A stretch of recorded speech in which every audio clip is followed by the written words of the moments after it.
Yeah.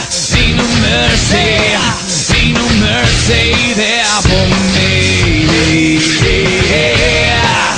Ain't no mercy, ain't no mercy there for me. I'm pain, I'm hope, I'm suffer. Ain't no mercy, ain't no mercy there for me. Do you bury me when I'm gone? Do you teach me while I'm here? Just as soon as I belong, then it's time I disappear.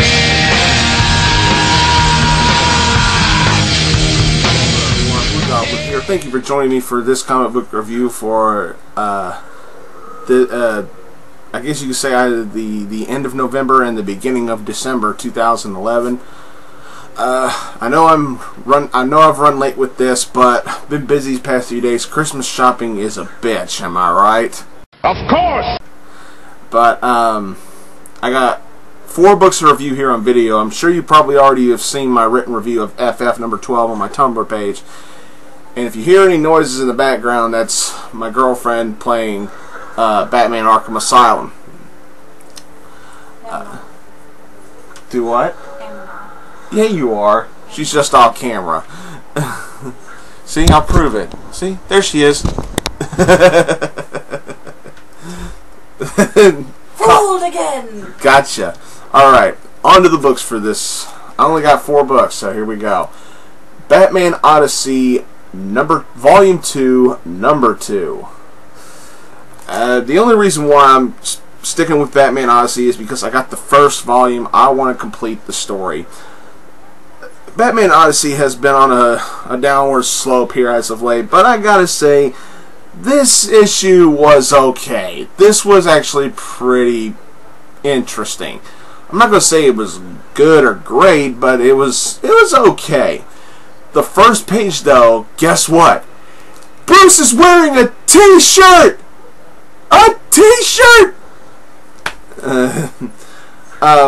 Storytelling, it still is what it has been the past 8 or 9. I think this is like the 10th book or the 8th book. I don't fucking know anymore. But Neil Adams, I still love his pencil work. You could tell his age is getting there with him, because this is not quite on par with some of his better work from the old days. But I gotta put my mind in perspective. I gotta make myself believe that this takes place in like an alternate timeline, or this could have possibly happened but probably didn't happen. It's just a tale being told by Bruce or something like that. That's what I'm going to try to believe, because otherwise this just makes no sense in a modern day Batman storytelling. Although it does take place years and years and years ago, because Dick Grayson is still Robin in this story. The artwork is still nice, but the storytelling is just it's just and with Batman helping the underworld, I mean literally underworld version of, counterparts of Batman and Robin. You got I believe they're called Balk and Primus, but they're recognized as the Batman and Robin of their underworld. And the storytelling, it is what it is. It's really dialogue heavy, though. That's the worst thing about it. It's dialogue heavy, and the cliffhanger at the end is just, for a Batman story, it's just kind of it's just, I don't really know how else to react to this. I would only recommend this story for hardcore Batman followers. Otherwise, just skip it.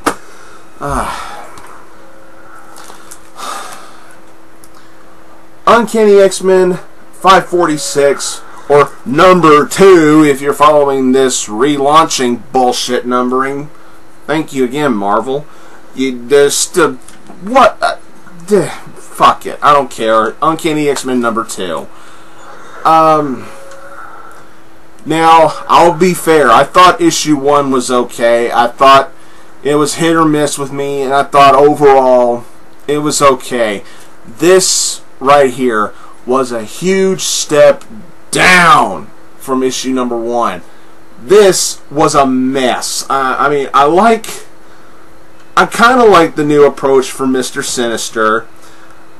He's using a character or an artifact that not too many comic book readers are going to know about. I mean, only if you're a die-hard, you know, if you're a die-hard comic book collector, if your dad had comic books, or if your older brother had comic books, or, you know, if you know somebody who collected comic books throughout the 70s, 80s, and 90s and stuff like that, there's a certain thing in here that not too many modern-day casual comic book readers are going to know about, and that right there is a strike against it. Another thing is Emma Frost. Okay, the one thing I stupidly forgot to mention in my review of issue 1 is that Emma Frost lost her arm while in diamond form. That alone makes no sense. Diamond, supposedly the hardest substance on Earth, it is snapped off like a twig. That alone makes no sense. And I'm sure in issue 3 or 4, or maybe even issue 5, or somewhere down the road, Marvel's going to give us some bullshit miracle story to where Emma magically gets her arm back. It's going to be a bullshit miracle that nobody's really going to care about because, and it's based on a character that I have absolutely no love for.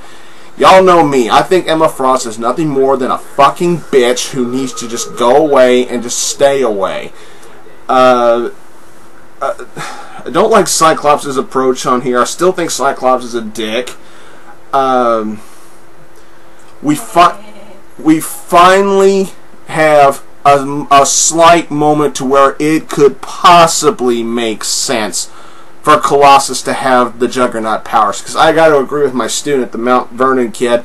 I got to agree with him. Ever since Colossus got the Juggernaut powers, which was bullshit to begin with, ever since he got it, he's become dependent on it like a drug. And and when he said this, he was absolutely right. Colossus was once known as a tough guy. He was a very strong guy. He was a tough guy. He could fight his own fights. But now, he's like, all you gotta do is just go up and just push him. Oh, Juggernaut powers! It's just, it's made him a pussy. It's made him a drug addict. It's a drug, and it's not good for his character development. But on to the rest of the book. Danger gets blown into smithereens like I give a shit, and the overall storytelling, it's just a mess. It's a mess. The artwork's okay, but it's just the storytelling, the bad stuff, the bad things happening to characters I don't really care for, and the bad stuff happening to the characters that I do care for. It's just, you know what? Fuck it. Moving on. XMen Legacy number 259. Yep, 259. I gotta say, I certainly like this a lot better than Uncanny XMen, but I'm not gonna say that makes the book great. I like the cover. You got Rogue, Gambit, and Magneto. That's a perfect cover to what goes on in the storytelling. You know, Rogue is at a cross, is in a bit of a pickle here. She has to decide whether she has to find out whether or not she would like to side with Cyclops' logic or with Wolverine's logic for this whole Regenesis thing. And the storytelling revolving around that is actually pretty damn good. It's the rest of the story that I'm just kind of about. Supposedly some psychic broken pieces of another mutant is laying around and everybody's got like a little piece of it and they gotta put it back together psychically to open a gateway from a sword, and I'm like, whatever. That part of the storytelling didn't really interest me at all. I was more interested in whether or not Rogue was going to side with Scott or with Logan. That's all I really truly cared for. And the storytelling concept of that was actually pretty good. You know, Mike Carey's one of those X-Men writers where it's either a hit or a miss. To me, this is both a hit and a miss. The Rogue stuff I liked. The other stuff, it was just it was there. It was just there. It ends on a cliffhanger that didn't do anything for me at all. It's a clip. It's like I was expecting one thing and got something else, and I was left a little disappointed. But it's Mike Carey. He's not even gonna hold a candle to Peter David's kind of cliffhangers.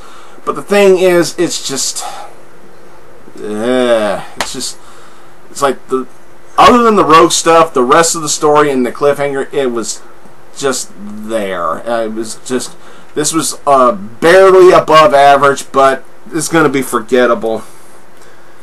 It's just barely above average rate. I'd say it was just, it was okay, just simply there. Pick of the week time, and the pick of the week is, guess what? Tarot, Witch of the Black Rose, 71. Okay, y'all know it's coming. Now that we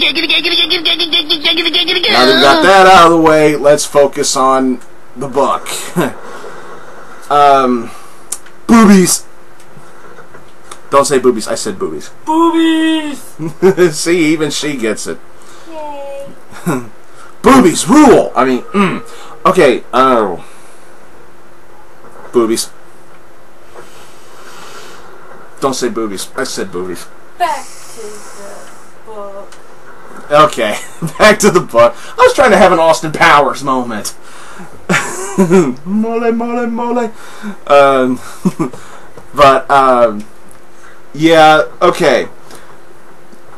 I'm gonna have to minorly spoil this to prove that I fucking read it again, okay?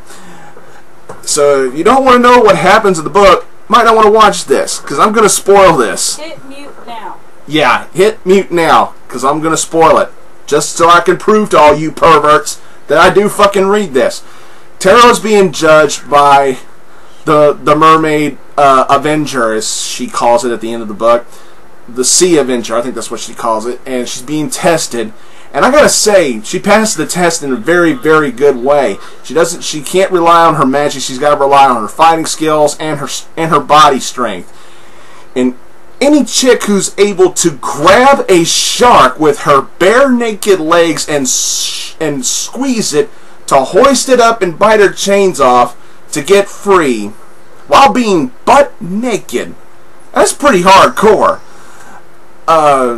She beats all the trials, and even after having some crabs and some eels bite her in some very sensitive places, she's able to prove herself worthy to live by the judgment of the sea given to her by the Sea Avenger. So the Sea Avenger and Tarot decide to put their animosity behind them. They are now friends. Tarot's not completely for it yet, but they've now developed a mutual respect for each other, and they come across another band of witches who unfortunately are not as they're put through the same trials as Tarot at the end of the book, and they don't do so well. It's actually some of the most graphic shit I've seen in this series. The fight scene that leads up to this moment is pretty intense for a comic book of this kind of caliber. Lots of limbs being torn off and lots of blood, and it's pretty gruesome for a comic book like Tarot. But this is what it is, and it was very, very good. The storytelling was awesome. The artwork was giggity, and I am still so loving this book. And I'm sorry it took such weak presence from both Marvel and DC to make this the pick of the week, because this is a great series. Look past the boobies, if you can, and look at the great storytelling. It's awesome. I love the stuff. Jim Ballant, my salutes off to you, man. You're a good writer and a damn good artist. And Holly Golightly, you're awesome as well. Broadsword Comics, right here. Their best stuff. Tarot, Witch of the Black Rose. Get you some. Alright. That's all I got for this week, everybody. Sorry for looking like a goof, and I'm sorry for being late. Thanks again for watching, everybody, and until next time, I'll see you later.